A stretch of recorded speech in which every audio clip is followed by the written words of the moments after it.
936 square feet জায়গায় 2 তলা foundation করে 3 রুম বাড়ি নির্মাণ। ওয়েলকাম এভরিওয়ান, আসসালামু আলাইকুম। অনেকেই কম বাজেট দিয়ে আপনার 3 রুমের 1 তলা বাড়ির ডিজাইন করবেন, সেই ক্ষেত্রে দেখে নিতে পারেন আজ এই 3 রুম বাড়ির নির্মাণ কাজ ও ফ্লোর প্ল্যান ও ডিজাইন। আমাদের এখন পর্যন্ত খরচ হয়েছে কত টাকা এবং বাড়িটার মোট কলম কয়টা, একটি কলম থেকে আরেকটি কলমের দূরত্ব কত, পুরো বিষয়টি জানতে ভিডিও স্কিপ না করে শেষ পর্যন্ত দেখুন। তো এই সাইটের দৈর্ঘ্য আছে 26 ফিট এবং এই সাইটের দৈর্ঘ্য আছে 36 ফিট।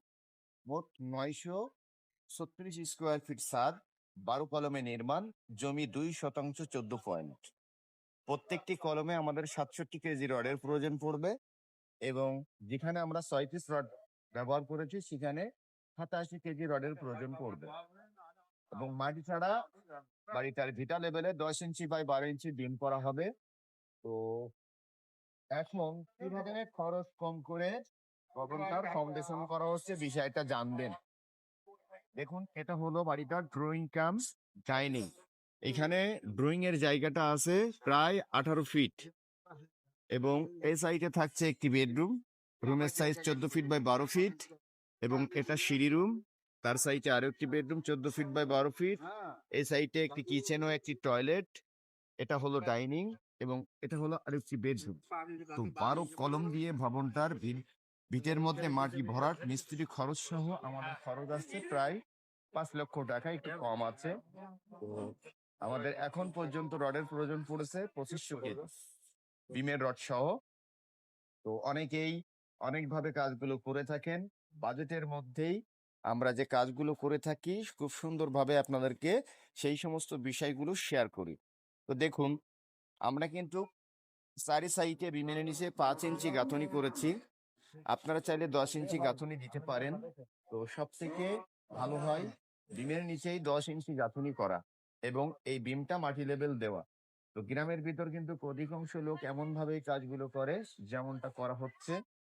তো আমাদের এই বিমে রড দেওয়া হবে 2টা 12 মিলি এবং 2টা 16 মিলি।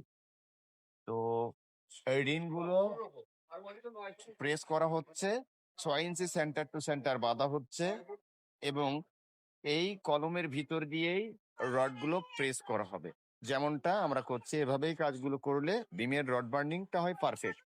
তো এটা হলো সিঁড়ি রুম, এটা হলো একটি মাস্টার বেডরুম, এটা হলো ডাইনিং। এখানে মিডিল পয়েন্টের লোড বেশি, সেই জন্য আমরা 6টা করে রড দিয়েছি। তো দিন শেষে একটা কথাই বলবো যে কাজ একবারই করবেন, বারবার করবেন না। জেনে বুঝে সঠিক নিয়মে সঠিক সিদ্ধান্তে সঠিক পরামর্শে কাজ করলে কাজ হয় পারফেক্ট ও নিখুঁত। তো এখানে আমাদের ঋণের প্রয়োজন পড়বে প্রায় 450 পিস এবং এখন পর্যন্ত মোট গাঁথনি ইটের প্রয়োজন পড়েছে প্রায় 4000। উইকেটের প্রয়োজন পড়বে ছাদের নিচে পর্যন্ত 8000। তো এই বাজেটের মধ্যেই সমস্ত কাজগুলো আমরা করছি, একদম পারফেক্ট ফ্যামিলি চয়েস। তো বিম ঢালাই পর্যন্ত খরচ আসতে পারে প্রায় 6.5 লক্ষ টাকা। জায়গাটা একটু নিচু, এই জন্য খরচটা। আর আমাদের এখানে বিমের জন্য রডের প্রয়োজন পড়বে 800 কেজি। তো আমরা বিম ঢালাইয়ের পর যেভাবে কাজগুলো করব তার আরো একটি আপডেট ভিডিও দেব। ততক্ষণ পর্যন্ত সবাই ভালো থাকবেন, সুস্থ থাকবেন। আসসালামু আলাইকুম।